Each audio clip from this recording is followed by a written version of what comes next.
Okay, well, GG's. We just did a playthrough of Beast of Reincarnation, finishing all the chapters. Honest thoughts and review. I think it's not a terrible game the way that some people have described it. It's definitely unique in some ways, but it definitely has obvious flaws. I think the honest score would be 6.5 out of 10.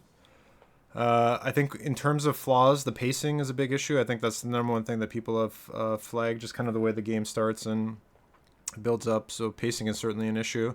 Repetitiveness, super big issue. So not a fan of recycled bosses. Basically, you're fighting like some of the same bosses 2 or 3 times throughout the game. It's super easy just to make a unique boss, or to be honest, just cut them out. Like have less chapters if that's what it is.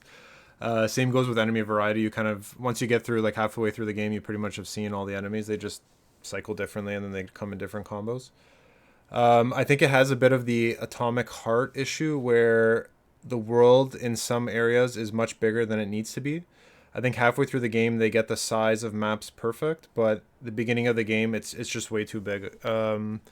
Atomic Heart was an amazing game, but I think it suffered from having basically like big open empty worlds.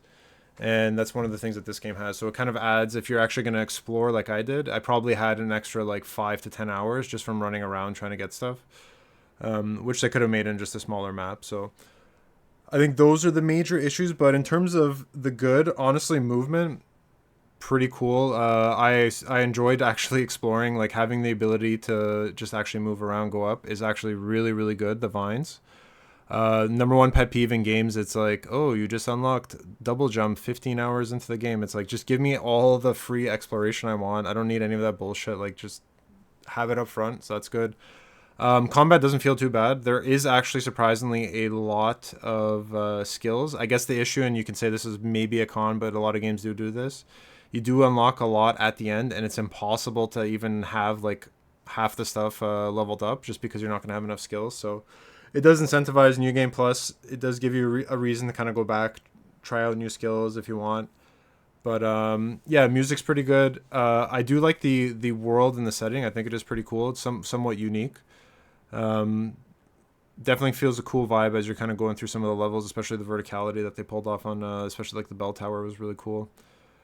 And yeah, I don't know. Overall, not bad. Would I say buy it? Absolutely not. I don't think it's worth the price that it is. I think Canadian it's $80. A total ripoff. American's probably 60.